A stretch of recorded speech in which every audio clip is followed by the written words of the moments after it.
Good morning, everyone. We're going to start in just a few minutes. I'm going to have Jason here. He's going to get you going. My name is Stephanie. I'm with Freaky Fast. I'm the CAO, and we're going to get you started today. You're going to learn a lot of things. We have some educational information for you, and then we're also going to share some things about our asset fund. It's doing great things. We have great momentum. We want you to jump in as soon as you can. It's a great opportunity, so pay attention. There's a lot of information. We'll record it for you, send it out later if you need it. If you have any questions, feel free to hop in. We have a Q&A section. One of our investor relations guys is going to be on the line with us today. His name is Bill Smiley, and he'll be able to respond to any of the questions that you have. But we're going to wait for just a few more minutes, get some more people hopped on, and then we will get started.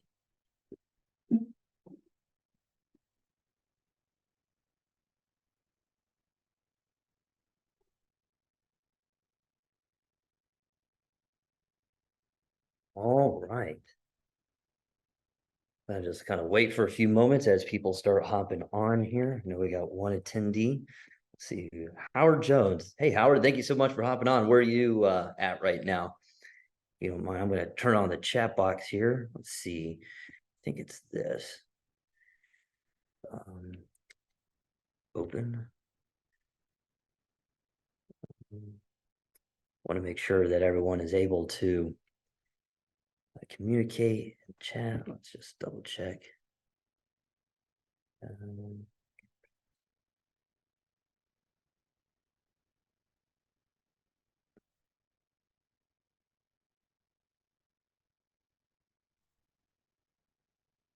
All right. Howard, would you mind maybe seeing if you could let us know where you're at? I want to make sure this chat's working. I'm going to say it's open, but let's just make sure. Yeah, I think it is.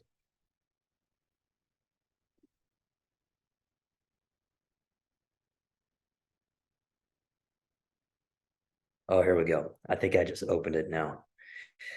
Technology. There's so many different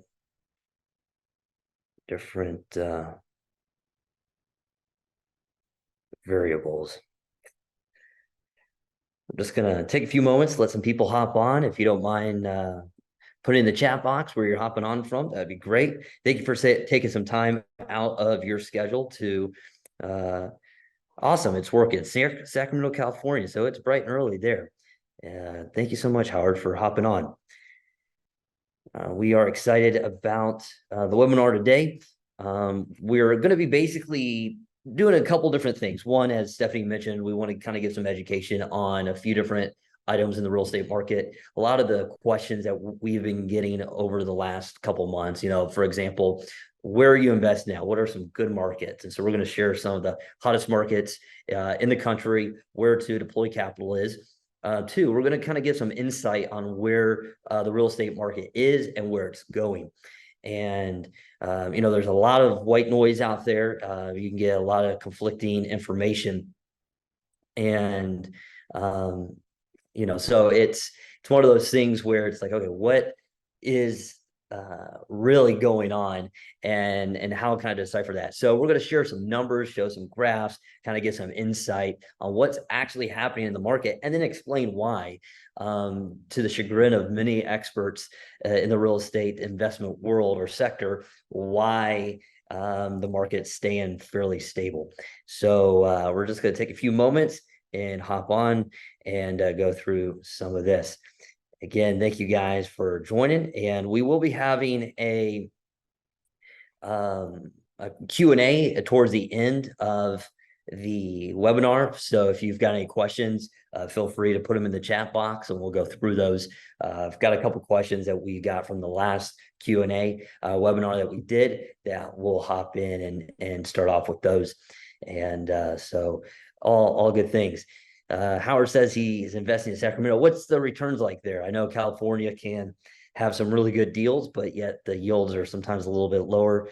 You find any good deals? And is that commercial or is that residential? I'd be curious to know. Again, thanks for hopping on and participating, Howard. Let's see here. This webinar. We had mentioned, and I was going to be in one of our properties that we are one of the projects that we rehabbed and so forth, and got all the way out there and realized, crap, our Wi-Fi is not set up yet. And it's out in the country a little bit, so I had to do a Peyton Manning Omaha Audible, come back into the office and record here. So I apologize if you were excited to see one of our deals. Last webinar we did, we were in one of the fix and flips that we did there in Kentucky. And this, unfortunately, this time I'm in the office. But residential, some good, some bad. Yeah, I mean, that's really the way it is. I know, in California, really one of the big games is not necessarily the yield that you're getting from the rental income, but from the appreciation, or maybe you're fixing and flipping, and that's always good too. So, well, I'm going to hop in and not waste any more time. And again, thank you so much for popping in. I'm going to share my screen and just kind of get in, tell you a little bit more about Freaky Fast, who we are, and then give you a little bit on how to win in today's real estate market. So Freaky Fast Home Buyers and Investments.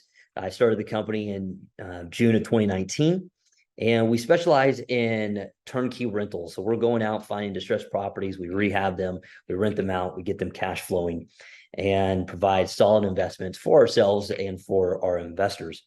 And we have over 30 million under management currently, and looking to scale that here in the next 12 months. So we brought in our coaches in the beginning of the year, redid a lot of our systems, processes to be able to scale, especially in what many call a little bit of a correction or downturn in the market, and how to prepare for that, but also be able to grow.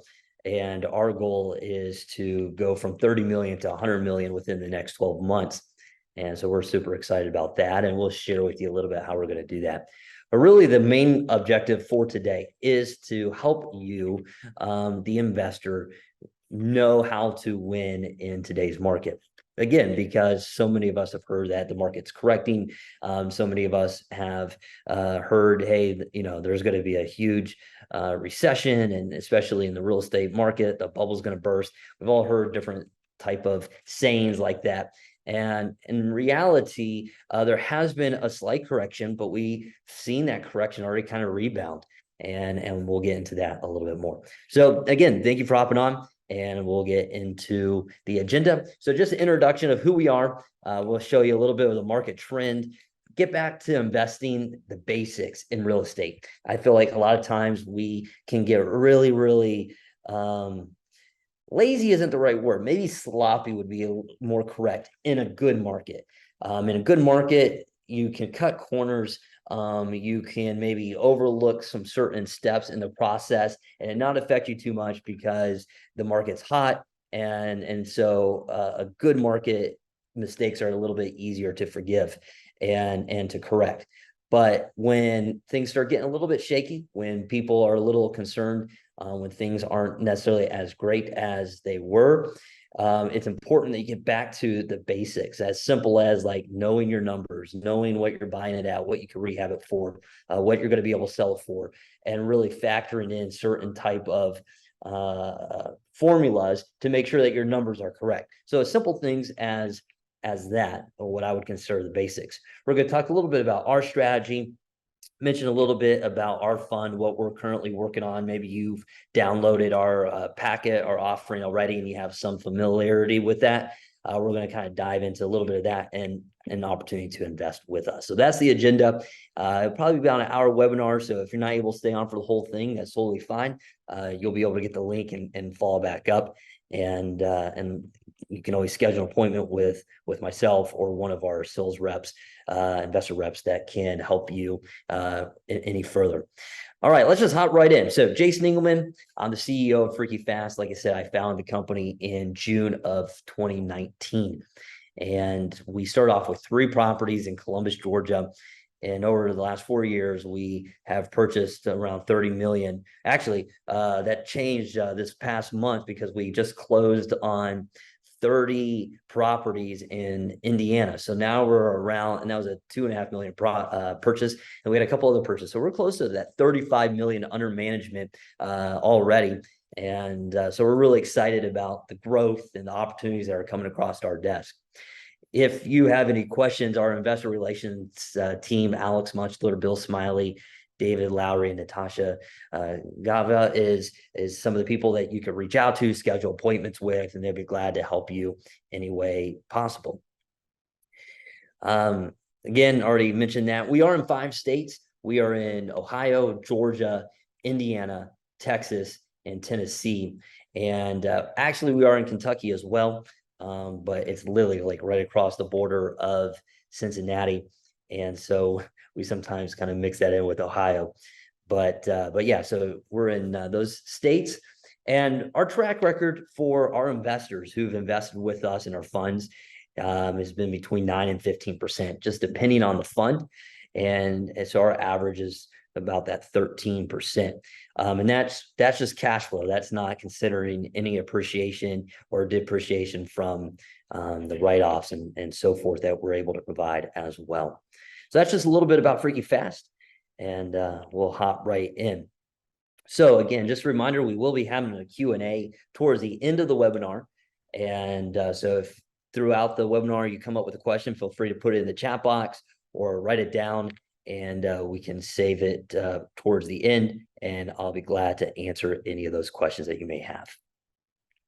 Real estate market trends. Where is the market going?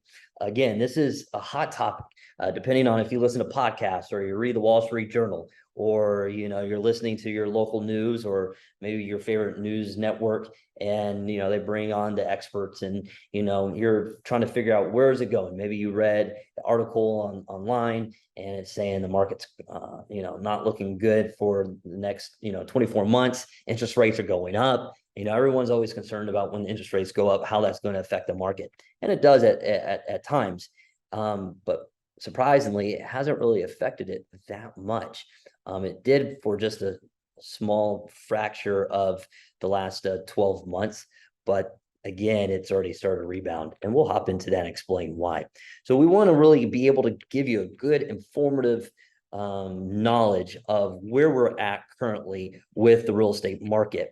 And we've put a lot of research in this. We've grabbed a lot of data, and my one of my mentors once told me this when I got into the real estate business: the stars may lie, but numbers never do. And that's so important, because it's so easy for someone to kind of spew off an opinion. But when you're able to kind of back that opinion with numbers and show actual data that really validates your theory, your opinion, or your strategy.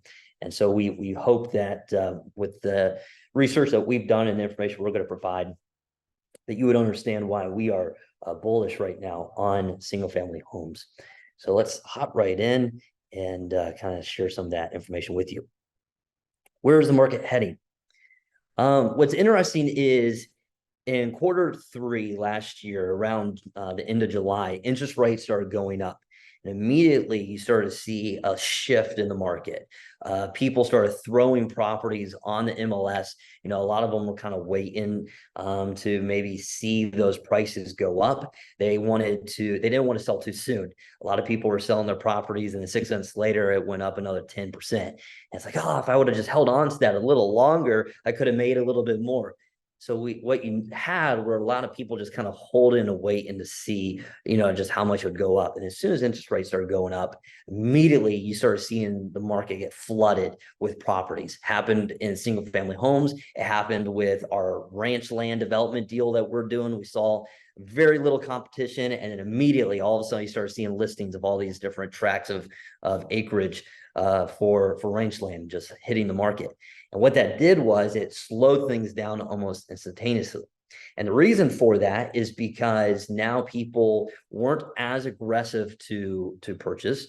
They weren't willing to throw an offer way over asking because they couldn't afford it now. At 3.5–4% interest, you could throw in an offer over 100,000 for asking because it was cheap money that you were borrowing. But then once interest rates started going up, it became a lot more difficult to do that. So then you didn't see as many offers going in. You saw more contingencies going into those offers. And so properties began to sit, especially as that market began to flood.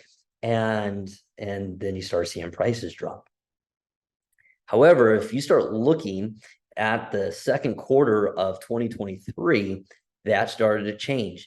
you started seeing the inventory going down, and you started seeing prices going back up, even though interest rates also continue to go up. Well, why is that? And here's some information that you can see that helps you understand that. So the housing market trend right now reached a new high of $47 trillion. That's incredible. It's crazy just how much properties have appreciated. Now, here's what's interesting. The majority of homeowners currently have rates under 6%, well below the new 7% levels. I saw another statistic, 9 out of 10 homeowners had mortgage rates below 5%. So what happened was when those interest rates started going up, they weren't necessarily looking to sell their property because they don't want to shift from having low mortgage payments to a higher mortgage payment. And then what happened though, we started still seeing people needing to move into a single family home. We're seeing the largest migration in the history of the United States from people moving into the single family sector. And that's because of the millennial generation. They got tired of living in their parents' basement. They got tired of sharing an apartment with several of their friends. COVID and being in quarantine, they wanted larger space. So you started seeing this huge migration. A lot of them now starting families, and they're wanting to, to buy their first home. And that inventory that was on that market started going down. But as it started going down, a lot of people weren't willing to sell their properties because of the great mortgage or the interest rate that they had on their mortgage, and they don't want to replace that. So now what's happening is you're seeing a shortage of inventory again, and properties sitting, or not enough properties on the market. So properties aren't sitting as long, and they're moving a lot quicker because of the demand. Right now, unemployment is at a low, which is bringing new homeowners back to the market. We're seeing different markets that we're currently invested in where a lot of jobs are growing, good jobs, Fortune 500 companies or new Amazon warehouses, or something that's creating a lot of buzz and a lot of activity coming into these markets that's forcing, or not forcing, but encouraging millennials to move into this new market that these jobs are currently at. So unemployment's at a low, which is also helping keeping that real estate market stable.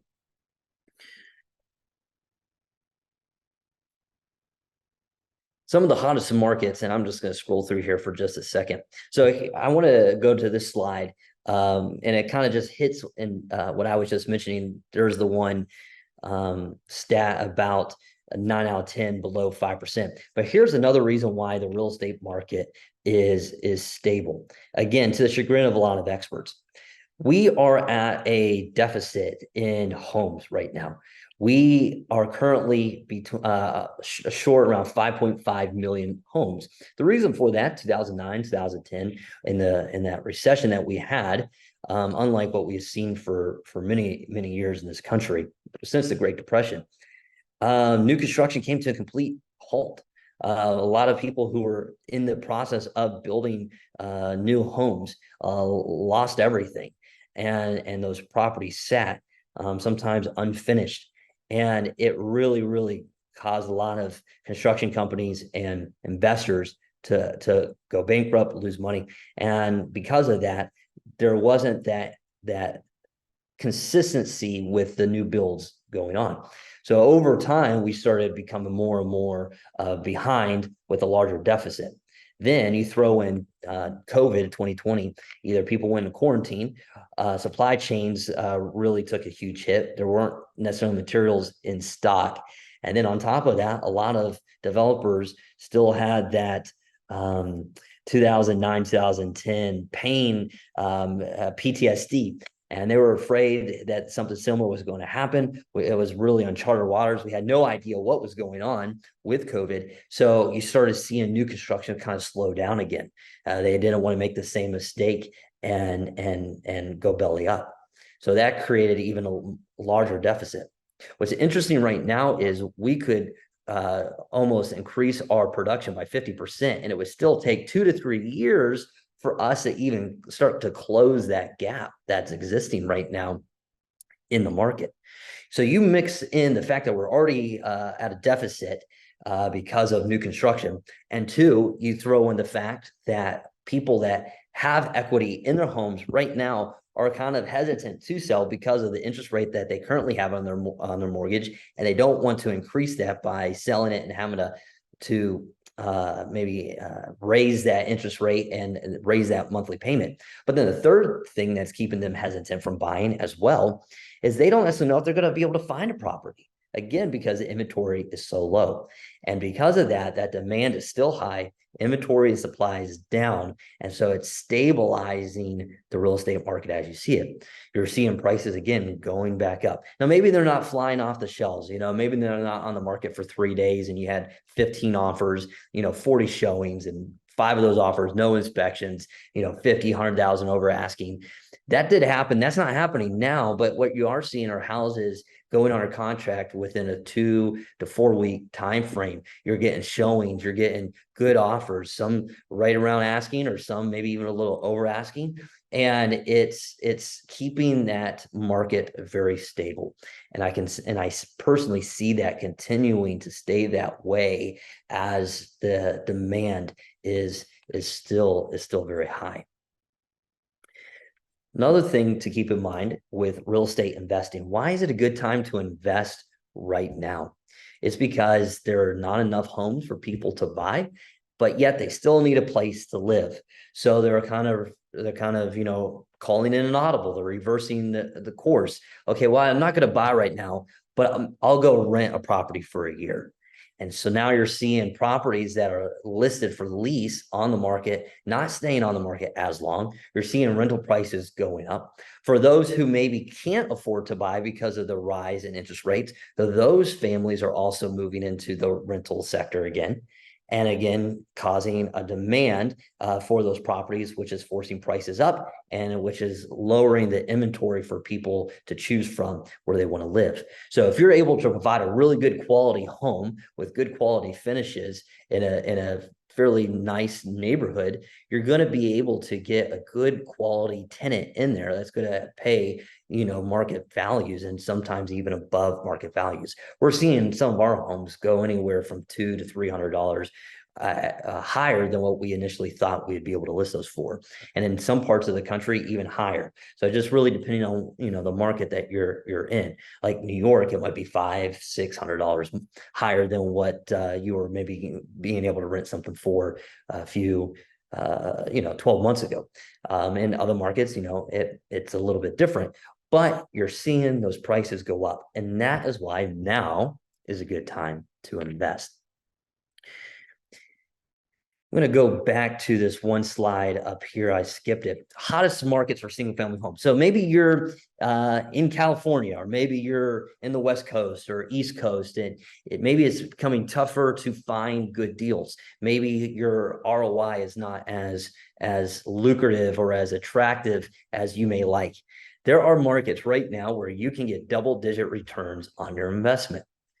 There's markets right now where there's a lot of deals. I feel like one of the biggest problems investors find in the real estate industry is finding deals. Either A, you're in a very competitive market, and especially when the market's really, really hot, people are trying to buy. You just had a real estate conference come through and everyone attended, and now they want to get in the real estate business. Whatever the case may be, you're always struggling finding a good deal. Maybe you find one, you put an offer in, and someone outbids you. Or maybe you're in a part of the country where it's hard to find a good deal because of your numbers. You like the deal, you like the property, but maybe they want a little too much for it. Or maybe you're okay paying that, but your yield is just not very good. And you're like, maybe you're a little hesitant because there might be a better opportunity out there. Again, that's one of the biggest issues, is finding deals. Well, there are great markets out there currently right now that you can still get great deals, that you are able to get double-digit returns. And so we're going to kind of hop into that. Some of these markets, they're smaller cities, and they're not necessarily, top tier. They're not the Dallases or the Nashvilles or Boise's of the country, but they're really solid markets with really great economic circuit breakers, what I like to call it. And we'll dive into that a little bit. but they're providing employment. Cost of living is affordable. It hasn't gone too crazy, and it's creating a great place to live. So let me share some of those markets with you. You know, scroll down here to a couple of sides. So a lot of the markets that are really, really hot right now are in the Midwest, believe it or not. For whatever reason, I think a lot of the times people like to give the Midwest a really, really hard time. And what I did was I went through, some different articles and came across either some headlines or some paragraphs in those articles talking about where to invest. We currently, our number one market is Cincinnati, Ohio. Ohio is a great market right now. And there's multiple cities in Ohio that are making the top 20 markets to invest in. And Indiana is another solid Midwest state to invest. They're very landlord friendly. They're easy to evict tenants if the tenants are having not paying and they're causing a lot of problems for the landlord.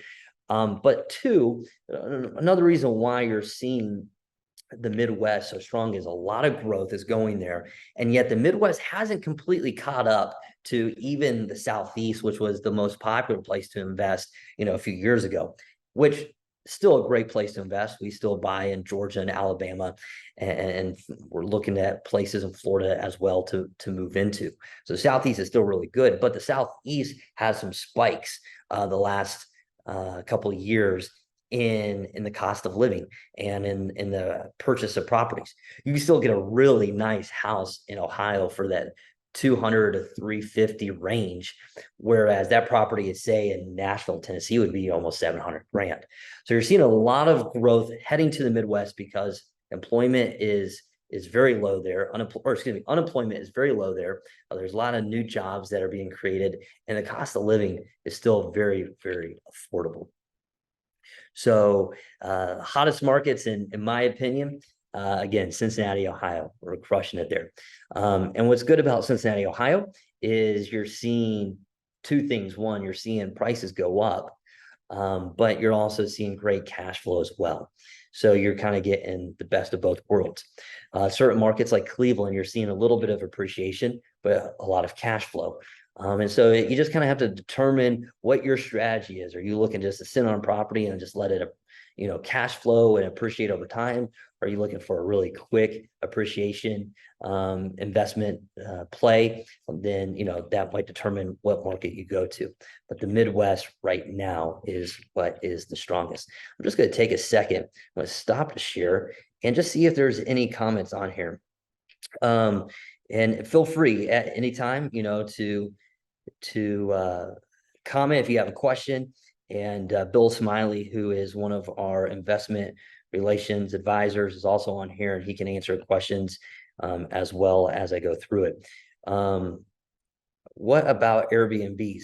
Yeah, Airbnbs, short-term rentals, it's definitely a great strategy. I know there's some different, you have to be careful, depending on what market you're in, because depending on the community, depending on the city, depending on the regulations that may get implemented by the city council, could really determine whether or not it's going to be a good rental. The traffic, is it a place where people are going quite regularly, could be another huge indicator on whether or not it's going to be a good short-term rental prospect for you. Of course, any place in a vacation type area is always going to be good. But there are some cities that you might never even consider. Columbus, Georgia, for example, that's a market that's very small, around 250,000 people. You wouldn't think that it would be a good place for short-term rentals. However, we've done fairly well there. The reason for that is because it's a military town. And so you have a lot of families coming in to visit their soldier or see a graduation. And so there's a demand there for short-term rentals. So there's some key indicators on what makes a good investment and what you should look for when it comes to short-term rentals. So hopefully that answers your question. I like that. Keep those questions coming. Again, thank you so much for hopping on. We will have a larger Q&A towards the end of this, feel free to shoot in the message box where you're tuning in from. We'd definitely love to chat with you and just kind of see, what markets you're in. Maybe if you've got a problem that you're facing in your investment and you're wanting some advice, I'd be glad to help with that as well. I'm going to share my screen again and hop right back into our presentation. Back to the basics is something that you would think is common sense, but you'd be surprised how people forget the basics of investing. And this goes for everybody. I mean, this goes for myself. There's times when you are working your business and it's working well. And so you maybe skip a step or you cut a corner, or maybe you're a little bit more optimistic about a deal or about the numbers, and you're being a little bit more aggressive. And then all of a sudden you hit kind of a dry spot in your business. You hit some problems, you hit a roadblock. And then it's like, okay, I need to process map again our steps, our systems, and see where the crack is. And you have to sometimes get back to the basic steps of whatever that process is to fix the situation. And the same thing applies to investing, the basics of investing. Here's why I want to make this point. I talk to investors every day, whether it's me talking with them about one of the investment opportunities that we currently have. Maybe it's giving some advice on maybe an investment deal that they're looking to find funding for, or whether or not they should do, or maybe they're struggling with their disposition of their investment. And, some people maybe just checking in to see what my opinion is of where the market is. I talk to them every day, and it's amazing to me how many people are discouraged right now and they're sitting on the sidelines. Of course, dry powder is key. You want to have the ability to have liquidity to buy a good deal when it happens or when it comes across your desk. The problem, though, that I'm finding is people aren't doing that. They're sitting on cash because they're afraid to invest. And they'll say, well, that looks like a great deal. I have the money to put it in, but I'm just going to wait and see. That is the wrong approach. That's the wrong strategy. You buy low, you sell high. Like we've heard that a million times. Well, you might say, well, what if it goes lower? Well, that's okay. Let me ask you, if you were able to buy a property, say at a 25% discount, and then 6 months later, you found out you could have bought that same property at a 35% discount. Are you really going to be troubled by that much? Of course not. Because either one of two things, either A, you've already sold that property and now you got the money to now go buy the house right next door for 35% discount. And so you're still winning.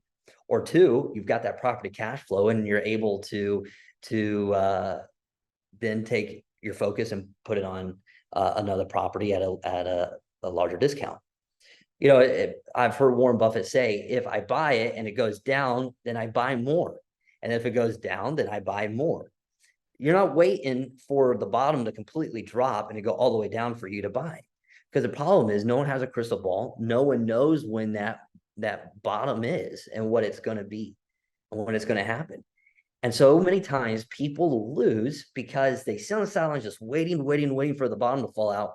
And it doesn't exactly happen. I'll give you a great case study on that. Right when 2020 first came along, COVID hit in March, we went into quarantine. We were on as many mastermind webinars that we could possibly be on. We were talking to all of our inner circle, trying to figure out, what they're experiencing, what we were experiencing. And the main theme was this: we are about to experience the greatest generational wealth transformation in the history of this country because of the foreclosures. There's going to be so many foreclosures happen. Be ready. Have your money sitting. Get ready to be able to buy. And guess what? The foreclosures never happened, especially at the level that people were talking about. Well, why? Because to the surprise of everyone, the market kind of stopped for 60 days. For people like us, we kept buying. We had so many deals coming across our desk at a discounted price because no one wanted to buy and people wanted to move stuff that we were just picking them up. But then all of a sudden in 60 days, you literally saw by the summertime of 2020, properties literally skyrocketing. Interest rates were coming down. People were buying. There was not enough inventory. And you saw around a 20 to 25% appreciation hit. So those foreclosures never happened because if for whatever reason someone was behind on their payments, all they had to do is list their property, and within 2 weeks it would be under contract, and at times maybe with a cash deal way over the asking price, and so they didn't have to worry about foreclosure. Now, what do you think happened to the people that literally sat waiting for those foreclosures? They weren't buying the deals coming along because they were saying to themselves, there's going to be a better deal coming. They're kicking themselves right now. That's what they're doing because they sat on the sidelines too long. And I'm afraid that's happening right now with so many investors. Oh, I'm going to wait to the 2024 election. I just don't know what's going to happen. Or I don't know if the real estate market's really seen that recession or that bubble burst yet. I don't think we've hit the floor. I think it's going to go down another 20% or 30%. And, you start hearing all these really like off the wall theories of where the real estate market is going. And so people are sitting on the sidelines as good deal after good deal passes them without them pulling the trigger. And that's one of the biggest issues that we're facing right now is we've got so many great deals, but not enough investors to hop in and pull the trigger on. And I say all that to say, remember the basics: buy low, sell high. If it goes lower, just buy more. If it goes lower, just buy more. You don't have to put all of your liquidity in on that deal. You can start off with a small piece. And then if it keeps going lower, then you keep investing. It's just a really simple, basic strategy that everyone knows, but at times of fear, it causes people to lose their head or question their motives or really question themselves and second guess, and then they lose out on a great opportunity. Vince Lombardi, one of the greatest coaches of all time. I love the story. After a horrible loss, very next day at practice, he said, guys, our fundamentals were awful. We lost yesterday because we were not focusing on the fundamentals. And so he said, let's get back to the basics. And he literally, basic number one, he pulled out football out of a bag and he said, gentlemen, this is a football. And we laugh at that, but there's so much wisdom to that. When you don't know what's going on in the market, you're kind of curious, you're hearing all this white noise, go back to the basics. Those are so, so important. And like I shared with the first investment, buy low, sell high. Here's another quote from Warren Buffett: be fearful when others are greedy, and greedy only when others are fearful. One of the things that I heard an investor recently say, he goes, man, Warren Buffett just sold tons of stock right now, and he must be afraid. It's like, no, he's not afraid. He's gearing up to start buying some more as things start to go down. He's ready to invest. And I guarantee you right now, Warren Buffett is not afraid. He's not scared about where the market's going. He's getting ready to increase his wealth. And he is starting to make deals right now, getting prepared to see his portfolio or his net worth increase while so many others are afraid. Now's the time to be greedy. Now's the time to be excited about where the market's going and how you can take advantage of the deals that are coming along right now. Tangible assets and cash flow. This is a really basic investment strategy. You've heard every guru say it. Cash flow is king. Cash flow is king. Tangible assets. Have a tangible asset. Why I love single family homes and why I love real estate. It's a tangible asset. It's not going anywhere. If there is a bit of a correction, it's going to bounce back. Imagine if you bought a house in the 70s. You probably, the median price was around 65, 70 grand. If you held on to that house for 30 years, you would have noticed there would have been corrections and downturns and so forth throughout that 30-year period. However, if you would have sold at the end of that 30-year period, the median sales price was around 225. So imagine that growth.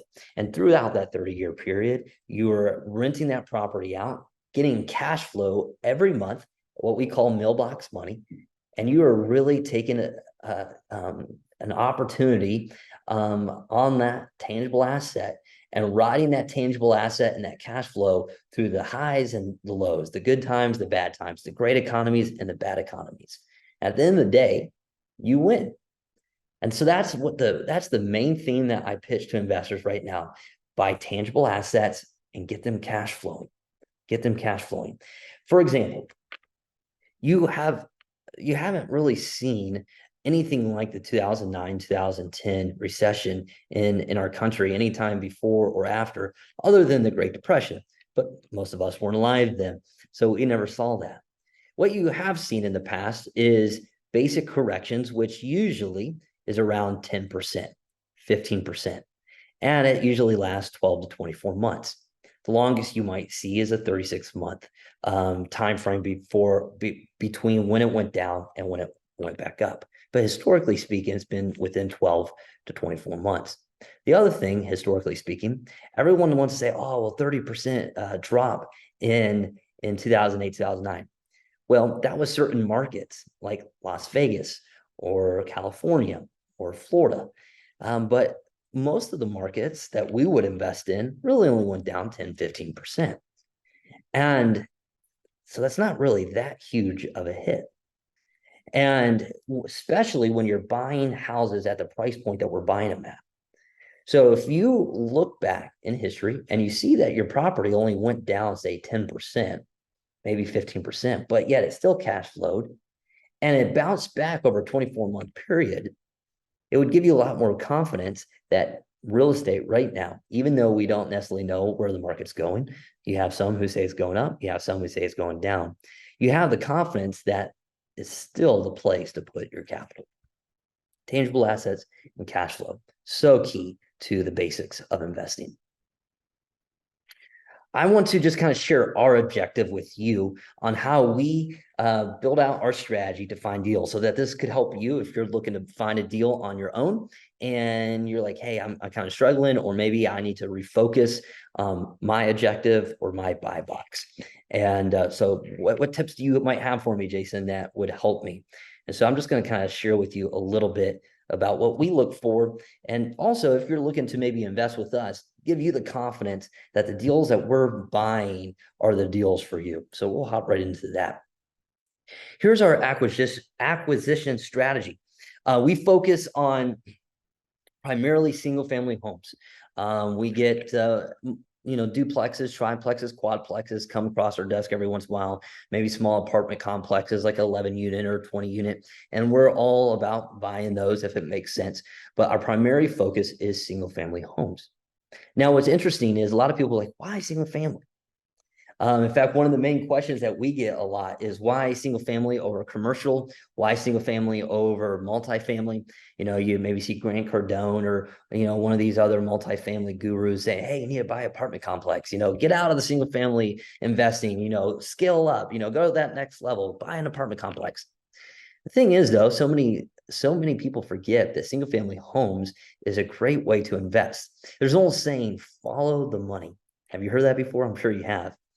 Well, right now you got companies like Blackstone who are creating billion-dollar vulture funds. And they are focusing on using that capital that they raise in those funds for the single family home purchase. In fact, a lot of people right now are projecting within the next 10 to 15 years that the single family home ownership will have gone from a 13% to a 40% ownership by private equity firms. So right now, private equity firms only own about 13% of the market in single family homes, but they are projecting and predicting about a 20 to 30% increase over the next decade. Why is that? Well, there's got to be a reason behind that. So follow the money. If you're looking for a place to invest, see what the bigger boys are doing.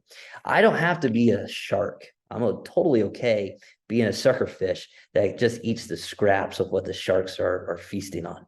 So focus on single family properties. That's what we're looking at. We're finding deals, believe it or not, between 40 and 60 cents on the dollar, whether it's investors who maybe over leveraged themselves over the last 12 months and they just need to liquidate. One of our people that we target is baby boomers, guys who are buying houses for the last 20, 30 years with cash, especially in, 19, late 80s, or early 2000s, or 2008, 2009, 2010, when no one else had money. These guys, had liquidity. They were buying houses, pennies on the dollar. They weren't rehabbing them. They kind of turned almost into like slumlord type of properties. You don't have the best tenants. They're paying cash, and they're not very good homes. Well, there's a lot of those opportunities out there right now. A lot of baby boomers in their 80s or late 70s, and they just want to go to Florida. They just want to relax, and they're willing to unload their portfolio. And you're able to pick them up at a major discount because of the condition that they're in. Maybe they've got tenants that you've got to get out, and there's some hassle and inconvenience to that. And the landlord doesn't want to deal with it anymore. But there's opportunities for you to get great deals right now, 40, 60 cents on the dollar. We're doing it, and you can do it with us, or we can show you how you can do it. One of the things that I look for when I identify markets, I mentioned it earlier, is what I personally call economic circuit breakers. What does that mean? As you have that electric panel box, if something goes wrong with, one of your connections with your electricity, your circuit breaker will flip to turn the power off in that area so your house doesn't burn down. Well, there are economic circuit breakers that I have in my buy box to help kind of power down where we might be at if there's a market correction, and to keep my company from burning to the ground. And what is that? Well, I'm looking for economic circuit breakers, medical markets. I love towns that have a really good size medical district in them. Why? Because there's always going to be a need. It doesn't matter if it's a great market or a bad market. There are going to be sick people that need to go to the hospitals. There are going to be people who are battling diseases. Unfortunately, that's just the truth of it. And that medical industry is going to stay strong between a good or a bad market. I like university cities, towns that have universities where students are going to.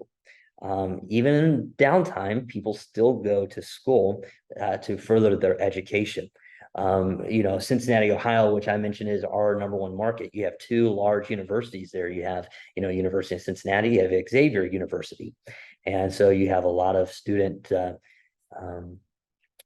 going there, and that also gives you opportunity to be creative with some of your rentals. Maybe you do student housing and you rent them out by the bedroom instead of the house. I love cities that have colleges in them. Military towns. Columbus, Georgia, for example, it's a very small town. It's a town that a lot of people wouldn't invest in. When I first went in there in 2019, I had transitioned from investing in Nashville to Columbus, and people in Nashville told me I was crazy that I would go, 5 hours away. Number one, that I would go to a small town. Number two, that I would go to a town that had a military base in it. You don't want to do that, because if there's a decrease in the soldiers there, that's going to really affect you. And so I heard all these different negatives. However, Columbus, Georgia has Fort Benning in it, which is an American institution. And when other bases maybe, close down or they decrease how many soldiers they have there at one time, guess where they go? They go to Fort Benning. It's a training fort as well, and for different parts of the Army. So you're seeing growth there that then spruces up the economy in many other areas. I also look for industrial areas. I look for Fortune 500 companies. I look for corporate headquarters. In Columbus, Georgia, you have Aflac headquarters there. You have Blue Cross Blue Shield. You have TSYS, the largest credit card processing company in North America. Cincinnati, you have multiple Fortune 500 companies, and like Procter Gamble and Kroger's and Gillette razors. You have banks and you have insurance companies.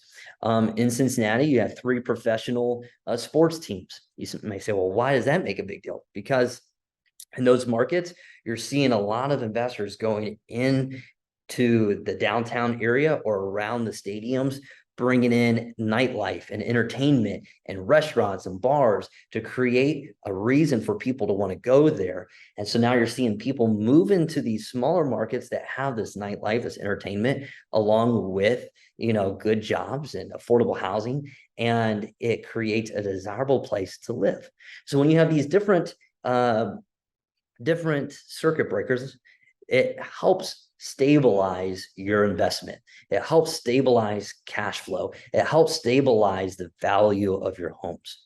You know what's interesting, in the downturn in the market in 2008 through 2010, you know, one of the best businesses to begin at that time was comedy clubs, because people are so discouraged, so depressed, that they would go to see a comedy show, get a drink, and have a laugh. They would go to concerts. Ticket sales were at a rise during that time, because people wanted just a relief from the stress that they were facing. So if you can invest in towns that are putting a huge focus of investing into the entertainment and nightlife of that area, that's a good indicator that that's a great place to invest in. Now, that wouldn't be the number one indicator, but it's one that I look at as well. So when you're looking to invest, look for cities that have great medical districts, cities that have universities, military towns, industrial areas, corporate headquarters. Look for places that, you know, maybe Amazon might be wanting to move into and build a warehouse or a factory. Just look for that type of economic growth that's going to help preserve your investment. I want to show this property to you. So this is a property that we purchased, and we bought it in 2021, and we bought it for $95,000. This property was kind of a nightmare in the sense of there was a tenant in there when we purchased it, and we could not get the tenant out.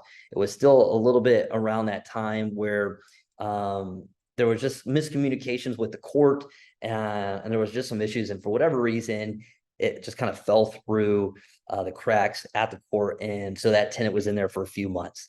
Then we got it out. We got the tenant out, started rehabbing. By the time we were ready to list it last year, the market started to dip.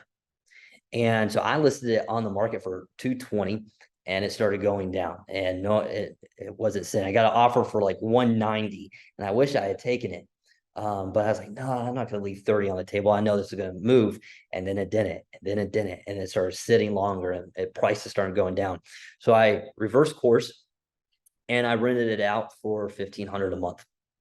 Now, a year later, I just recomped this property. Not only is this property much better than what it was when I took it off the market, it's higher. It's even higher than where I initially listed it at. So I initially listed at 220. If I go in, maybe put another 20, 30 grand, really spruce it up even a little bit more, I'm going to be able to list this for around 260, 270. And again, that's just not pulling a number out of my butt, you know, or out of thin air. These are comps of properties that that are in this area that recently sold. So right here, this is comps that were late 2022. As you can see, the price started going down. This was November, went down to 108 a square foot. And you just kind of gradually saw it decreasing. Let me go to this next slide. So this is where I just comped it at. So as you can see, 2023, and you're seeing the prices going back up. So it was at 135 at one point last year, and it went down to 108. Now you're seeing it at 124. You're seeing it at 152. You're seeing it at 166 back in May. So now, based off homes that have just recently sold, all within half a mile of this property, is now forcing the values to go up to around 274. So again, numbers don't lie. And for people who are afraid that the market's going down, this particular property tells you otherwise. It's saying that it's going up. That doesn't mean it doesn't go down again, but if it does, it's going to bounce up. Like I mentioned earlier, historically speaking, if a real estate area or market goes down in value within 12 to 24 months, it goes back up. And this is just proof in the pudding. So I just kind of wanted to share that with you. Okay, this is a deal that I just bought. I currently have it on the market to sell. 115, put 20 in, so all in at 135. And ARV is around 185. So $31,000 profit, you're looking at a 23% ROI. This is a deal that you could do one of two things with. You can cash flow it at $1,500 a month, get that thing rented. You're going to make around 9-10% on your money, and have about $30,000 worth of equity just sitting there, which gives you the perfect model to refinance and do the BRRRR method. This is a deal that most investors would jump at for doing. It was in fairly decent condition. The person that owned the property, it was a rental property, and there was a plumbing issue from when the rehab was originally done, and it created a huge mess with the tenants. And the people that bought it didn't really know anything about real estate, so they just wanted out. And so we were able to come in and pick it up at a very discounted price and not have to put much into it. We had to just redo all the plumbing, fix the bathrooms, spruce up the kitchen, repaint, laid some new flooring down, some different bedrooms, redid the carpet, and there you go. Just a really solid investment deal. So these are type of deals that are happening all the time. For one reason or another, people are needing to sell, and you're able to get a really good quality deal. Now let's just use this as an example. Worth 185. Let's just say apocalypse happens and it drops 40%, which if it drops 40% in value, that means everything in the economy is hurting. Stocks, bonds, oil and gas, just whatever it is that you invest in, you're going to see a huge hit. So let's just say it drops down. So you're all in at, I don't know, I think at 40% ARV or a decrease, you're at, I think, 105 value. So that means you got 35,000 in the deal that right now is technically a loss, right? Technically, you haven't lost it. It's just sitting there. You can't, if you were to sell it, you're not going to realize that money, but it's still going to rent for $1,400, $1,500 a month. So you're going to make around 9.7% return on your money that you've got in this deal, and you just ride it out for a year. And then let's just say it bounces back in 12 months. And then you're able to realize not only the 30 that technically has been sitting there that you've already put in, but then you're able to realize that profit. Would you do that deal? Of course you would. Why? Because even though it decreased in value, even though there was a correction and the value lowered, it's still there. You just have to wait till the value comes back for you to realize on that money. And in the meantime, you're making 9% on your investment. That's very low risk because it's a tangible asset in a market where everything's probably going to drop. If it went down 40%, you'd be hard pressed to find an investment that's going to make you 9 to 10% on your money. So this would be still a very solid investment. Again, that's if it dropped 40%. And that's just not going to happen. Historically speaking, you're looking at maybe a 10 or 15% decrease. So this is a deal that you would want to do as an investor. And these are deals that we're coming across our desk all day, every day. Like I said, I've got more deals right now than I know what to do with, and which is a great problem to have. I'm going to stop sharing for a second. I'm just going to see if there's any Q&As, and I'd be glad to answer that. We got Wes here from Louisiana. Thank you, Wes, for hopping on. And I appreciate all of you that have taken time to pop on and watch this for a little bit. I do appreciate the time that you're giving me today. And I hope the information I've given you're finding valuable, useful, and good for you and your investment approach.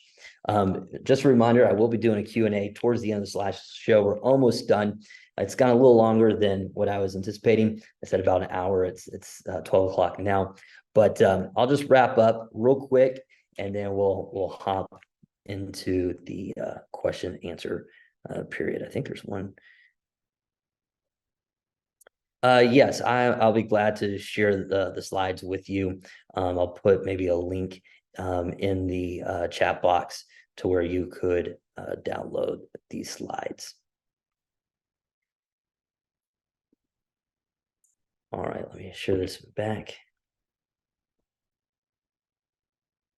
Now you may say, hey, I appreciate the information, Jason. I love what you're doing. What type of investment opportunities do you currently have? You see you got a lot of deals and you don't know what to do with. Well, I've got money and I'm looking to deploy it. And I like everything you're saying. I like your model. I love your strategy.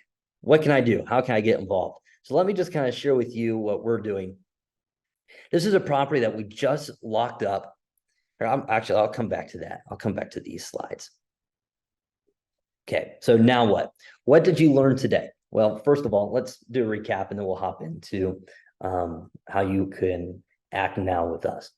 What did you learn today? Well, I hope that you learned that no matter what, real estate is still the way to invest. It's probably, in my opinion, the lowest risk. It's not as volatile as the stock market. It's not as risky as oil and gas or movies. If you've ever invested into a movie, it's a little bit different strategy because there's all different types of real estate investment opportunities, whether it's land or commercial or multifamily or hotels or short-term rentals or single family or whatever the case, trailer parks or mobile homes. Real estate is, in my opinion, the best way to put your capital to work for you. So what did you learn today? Well, I hope that you learned that, yes, that's the truth, but the two, that no matter what kind of white noise you're hearing about where the market's going, that it wouldn't concern you or cause you pause to get involved right now. If you've got capital right now, I hope that this is the encouragement that you needed to get you back in the game, to get you putting that money to work for you. Because if you're sitting on that money, even let's just say you sit on it for another 6 months, you're technically losing money as you do that because of inflation, the value of the dollar is going down. So why not put it in something that's going to appreciate? Put it to work. So I hope that's one thing that you learned today. I hope you learned that there's places that you can invest right now in this economy, in this market, where you get double-digit returns. Don't be afraid to invest outside of your area. So many investors want to invest where they can drive by the house. Why? Why is that? Well, it makes you feel comfortable because you see it's a real thing. Well, I mean, there's ways to figure out whether or not this property in Ohio, maybe you're in California, is a real property. There's ways to find out that, you own the property, you get a deed of trust and you see the name on it. There's ways to validate that it's a real property. So many times what happens is when people invest in their neighborhood or in their market, it becomes a second job for them. They're constantly driving by it. They're wanting to figure out, what's going on with the maintenance issue. Maybe they get a call from a property manager, toilets overflowing at 2 a.m. And so they get out of bed and they go fix it to save them a little bit of money. And then what ends up happening is they create themselves a second job. So don't necessarily be afraid to go outside your comfort zone and invest in markets that you're not close to, but that are going to make you money. Excuse me, I'm going to take a drink here. So are you in a place where you can invest? Do you have liquidity right now? Are you looking to invest? One of the things I always tell people when they ask me, how do I get involved in real estate investing? My answer is always a follow-up question. Well, one, do you want to be an active investor or a passive investor? For some like me, I had to be an active investor. I didn't have the capital to immediately become a passive investor. I had to build up my net worth. I had to build up my liquidity. So by doing that, I had to fix and flip. I had to wholesale. And that was the step that I had to take to eventually be able to build up my company. And I'm still continually in the active game as I build. But the whole idea is to get passive. Like, I want to create financial freedom. I want to create time freedom. I want to be able to travel, and I want to be able to go to my children's ball games and not having to worry about missing them because I have to work. Like, I want that freedom that passive income creates. And the whole idea of real estate investing is to somehow get from active to passive. If you've got a great job already, like maybe you're an attorney or a dentist, or you're making good money at the job you're doing now. Maybe you're in construction or whatever the case. Why would you want to actively be an investor? The difference between wealthy people and rich people, they have a great job and they make great money. Wealthy people are people that make great money, but then they put that money to work and that money begins making them more money. And that is what we call passive investments. So right now, where are you at? What do you need to do to get to the passive investment? Maybe right now you have capital and you're looking to deploy. Now's the time to act. Let me show you how you can get involved with Freaky Fast. Maybe you've already received this. Maybe you saw a Facebook ad that we had, that you downloaded this packet or this offering.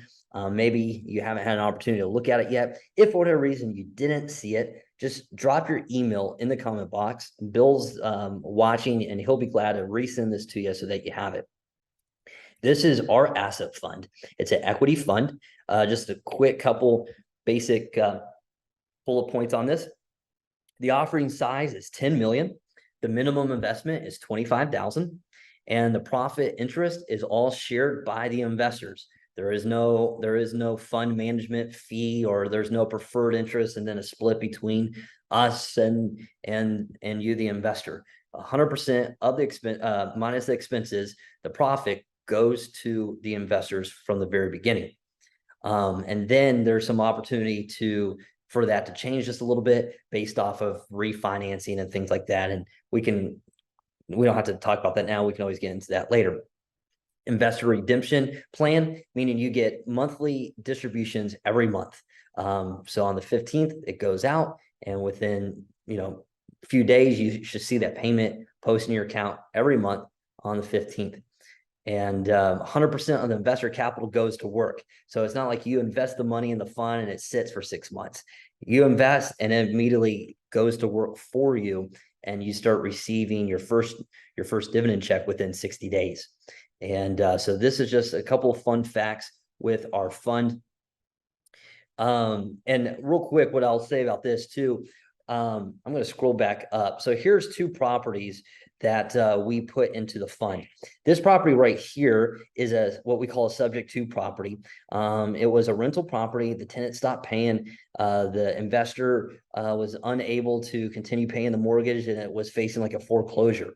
We were able to come in, purchase this by just taking over the mortgage and putting a down payment on this property, and getting it out of foreclosure. Then what we're going to do is we're going to evict the tenants, rehab the property.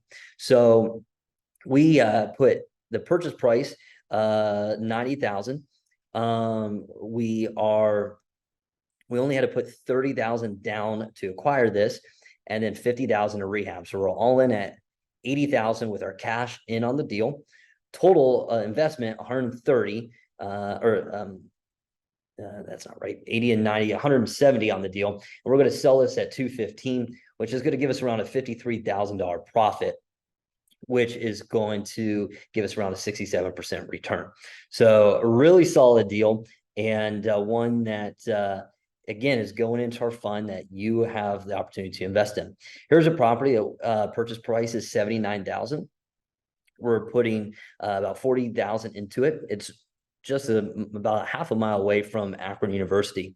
We're going to rent this out to students by the room, which is going to increase the value of the rental income. And so it's going to provide around a 17% ROI to our investors. And after we do the rehab, this home will be worth around 170 grand, giving you a little over $40,000 equity in the property. So another great deal. These are deals, again, that we're picking up at a major discounted price that we're putting in the fund that are cash flowing. And the whole idea, and I'll scroll down here to this next slide. Sorry, I'm giving you a lot of information. I am talking fast just because I know we're running out of time. Basically, the investment strategies, we're acquiring distressed properties, we're adding value through the renovations, and we're generating cash flow. The idea is to be all in at 80% of the properties that we're purchasing, so that we can refinance and be able to pull out that capital and then redeploy at the same time as providing a 10-14% return to you. Here's just a couple of the properties that are already in the fund that are cash flowing. And so if you were to invest, you're immediately walking into cash flow. Here's some of the purchase prices, what they're renting for after the fees, and then you're seeing your net and then the type of ROI you're getting just from these particular properties here that are already in the fund. Here's a slide here just to kind of show you the strategy. So it's a $10 million fund. 70% of the fund is to go towards distressed properties that we're buying at 40, 60 cents on the dollar. 30% of the fund is buying properties at 90% market value, but they're already full turnkey, they're already cash flowing. So that way your money is going to work for you right away. You're walking into a little bit of an equity position already, but there's not much work that needs to take place for you to start receiving dividend checks. But 70% of the fund is to go towards properties that are at a discounted price. So I just kind of want to give you an example. The average right now that we're seeing for our purchase and rehab is around $120,000. So we have a house that we purchased in the fund for 95, and we're putting 30 in, so a little around 125,000. But 120, 125 is really that average. And so if you rent it for $1,400 a month, your gross is 16.8 after expenses like taxes, insurance, property management fees, property maintenance fees, potential months where they're not paying, and so they're just sitting there, and you kind of build that in. After you build that in, your net's 10,920, giving you a 9% ROI. Now the ARV is now 165,000, which is giving you a $45,000 equity just right off the bat. Now, what's exciting is we can then take this property, even at 8% interest rate, and refinance it, and say at 70-30. So you're leaving 30% in the deal. So with this equity play, that means after the appreciation and the refinance, you're only leaving $4,500 of your initial investment in the deal. Now, with the same rents, in fact, the second year, so this is year one, this will be year two. Year two, you increase the rent $50. Now your net is, or your gross is 17.4. After your initial fees plus now your mortgage payment, your net's only $11.40 a month. But based off your $4,500 investment, your ROI is now a 25% return. And what we did is we just did a very conservative 5% appreciation annually. These markets, the average is around 9-10%. So at 5%, this is very, very conservative and very doable. And you can just see that equity grow. And then year three, your rents go up, as well as your ROI and as well as your equity.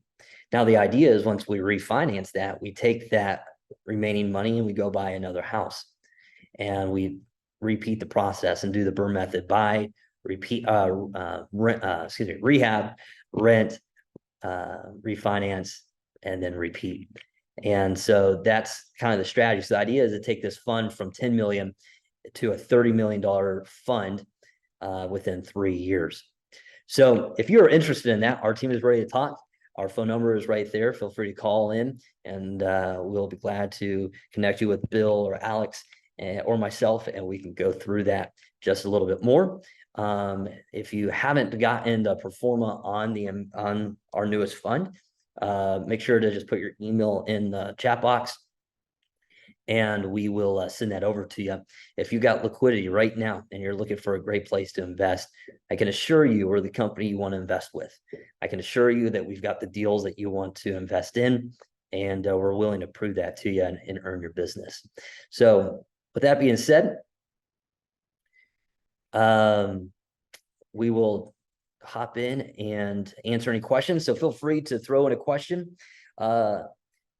Comment said, what is it in it for your business? How's your business making money? Great question. So two things. One, we're doing our own deals, but two, we're doing an acquisition fee. So for example, that house for 90,000, purchase price was 75, and we're just wholesaling the property to the fund for a $15,000 assignment fee. The numbers still work for you, the investor, and that's how we make our money, is by the wholesale fee or purchase fee or acquisition fee for the property. Then on the back end, the way that we make our money is this: we are the GP of the fund. So while your money is tied up in that property, you get 100% of the profits. But then the idea is to refinance, pull out your capital, and redeploy that capital. And so what we're going to do is we're going to bring the financing to the table as the GP. So we're going to be the personal guarantor of that loan, which allows us to then, in theory, pay your money back. And so when we do that, we will then take over 25% ownership of the profits, whether it's from the rental income or whether it's from the appreciation. However, that means you're still making 75% on a deal where you have very little to no money in, just depending on where we're able to refinance it at. If we refinance it at 70%, then you got 10% of your money still in the deal and you're making 75% on that. If we're able to refinance at 80%, now you have zero money in on that deal, and you're still getting 75% of the net profits and appreciation. So it's a huge win for you guys, and it's a huge win for us as we are motivated to find as many deals as we possibly can for you, the investor, to win. So that is how we make our money. Great question. Thank you for answering or asking that. Hopefully that answer helps. So feel free, ask any questions that you may have. Minimum investment is 25,000. Thank you, Bill, for covering some of those questions. For some of you who may not see some of the questions, what's the minimum to invest? The answer is 25,000. What's the average return I can expect from my investment? We're very conservative. We want to tell you one number and under promise and then over deliver. So we feel very optimistic that your return is going to be between 9 and 11%. That is very conservative. We've got properties that are already doing 11, 12%. And then there's properties that we are all in, even after the purchase and the rehab, so well below the 80% target that it makes sense to just sell those properties on the market instead of renting them out, because it will be hard to realize that equity that's just sitting there. And the thought is, well, let's go ahead and sell it and then take that money and redeploy it and then distribute the profits to the investors. So when you do that, it's going to cause those returns to jump up to where you can hit 14, 15% on your investment annualized. Great questions. I appreciate you answering those. And by all means, schedule a call with Bill. He'll be glad to walk you through the information, or myself, and we would be glad to help answer any questions that you may need. I'm going to stop sharing the screen, see who's all in, and maybe you're asking questions in the chat box. So let me stop this. Again, I really appreciate you guys hopping on. Thank you so much for being a part of this webinar. I really hope that you were able to take something from it to help you maybe get a better understanding where the market is, where things are going, and hopefully you're able to find some value in this. For some of you who are looking maybe for an opportunity to invest capital, you've got liquidity, you just don't really know where to put it. We would definitely love the opportunity for you to give us a shot and dip your toes in the water. Start off with 25 grand if maybe you want to be a little bit more conservative, and start getting some return checks, and you're always able to increase your position with us. So we got a few still on here. Thank you for being willing to endure an hour and 20-minute webinar. I know you guys are busy. I know you guys have a lot going on, so thank you for that. I'll just give it another maybe 5 minutes as more questions come in, and I'd be glad to answer those. One of the questions that we got last time that I would want to share: what are the type of neighborhoods you're investing in? And I think that's a great question. We're investing in B class and C class neighborhoods. And to me, that's really, really important. Some people, they only want to invest in the A class neighborhoods. The issue with that is you're going to pay a much higher dollar for that property, and you're going to have a much lower yield. Now, the upside to that is, that property may appreciate a little bit more or at a faster rate than a property in a B or C class neighborhood. However, with the way the market is right now, B and C class neighborhoods, there's still a huge demand to move into those neighborhoods, whether you're moving in as a tenant or as a homeowner. A lot of reasons for that is because those are affordable housing. You're looking at maybe $170,000 home. And it's a lot easier for a family to acquire and purchase than say like a $400,000 home. And it's still a good neighborhood, still low in crime, and schools are going to be good. So those are really solid investments. Also, that's where you're going to get your biggest upside from adding equity to the deal or from the cash flow for the fact of your base point of when you invest in the property. So to me, those are main reasons why B and C class neighborhoods are so good. I see another question here from Howard. Is buying apartments a good deal right now? I think anything could be a good deal. It's all about, again, your numbers. I hit that over and over and over again because it's so important. Where are you buying it at? Any deal could be good, but if you buy at the wrong price, then all of a sudden it's not good for you. Maybe you're a little optimistic, and so the returns weren't very good. Or maybe you bought it at maybe 10, 15,000 or 50,000 or 100,000, a little more than what you should have, depending on the size of the deal. And all of a sudden there's a larger need in the rehab that maybe you didn't notice. So now all of a sudden that eats up that equity that you thought, or that profit you thought you might have. So for me, it's all about numbers, whether it's apartments or single family or hotels or whatever the case. What are you buying it at? I think apartments are a great investment opportunity. My question would then be, what type of apartment complex? One, is it a new construction? Well, if it's new construction, yeah, it's a great deal, but you're not going to see any cash flow for anywhere between a year and 3 years because they've got to develop it, they've got to build it. And so it's more of a long-term hold, and you're hoping that the value increases over that 5 years, and by year between 3 and 5, you've got 70-80% of those apartments filled, and then you're able to sell to a larger private equity firm. So it's a longer term hold. So for the first 3 years, you're not getting great cash flow. Well, in a downturn market, when things start getting tight, cash flow is what saves you. If you have a lot of investment capital deployed in longer term investment strategies where there's not cash flowing, you can fill the pinch really, really quick. I've made that mistake. I've bought a lot of land when I had a lot of cash flow coming in, and then all of a sudden things started tightening up, not as much cash flow coming in, but I still had mortgage payments to make, and none of those land deals were cash flowing for me. So it's a quite easy mistake to make. So that would be a question: is, are those apartments currently cash flowing, or can you get them increased cash flow relatively quickly? Would be a major point. But yeah, it's a great place to invest. Now, I wouldn't invest all of my capital there.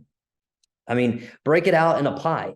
Say, okay, I got 200,000 that I need to invest. Well, let me put 50,000 in this apartment deal. Let me put maybe 100,000 into single family. Let me put maybe 50,000 in short-term rentals or mobile homes or commercial or whatever opportunities you have to look at. Don't necessarily unload all of your money in one strategy.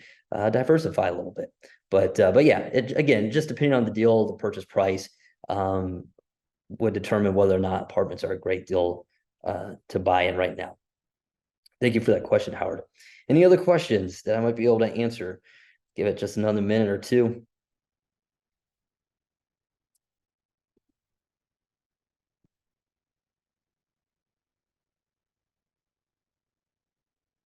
I don't know about you guys, but I am excited about football season being here, and ready for the NFL to start tonight. We're excited about that.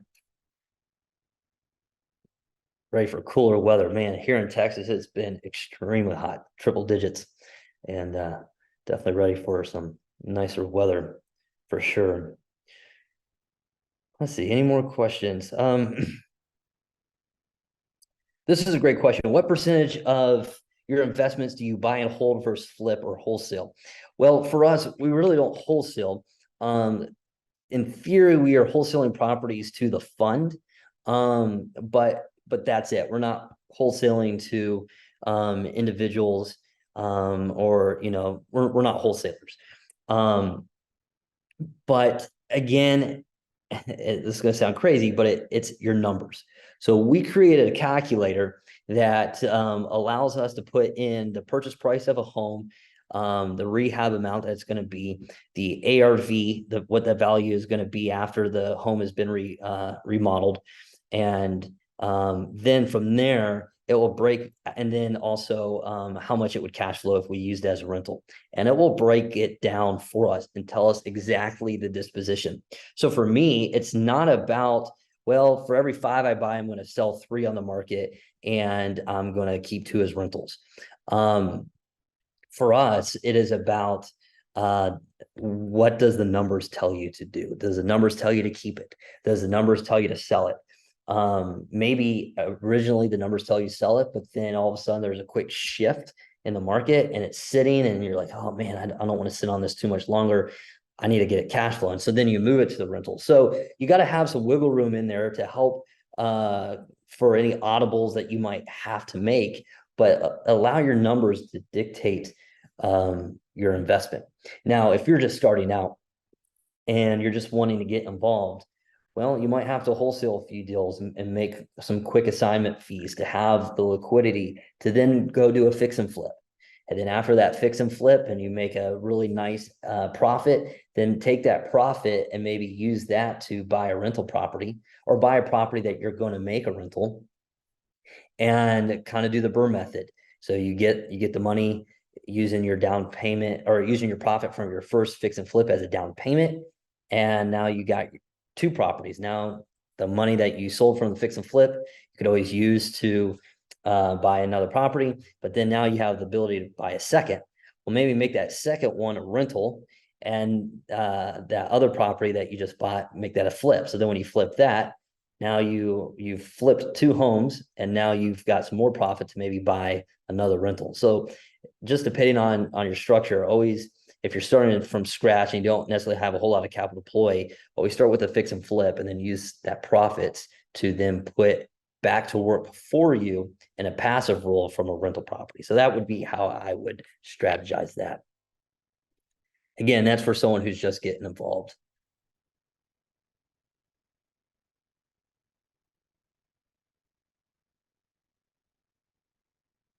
Thank you, Wes, for the comment.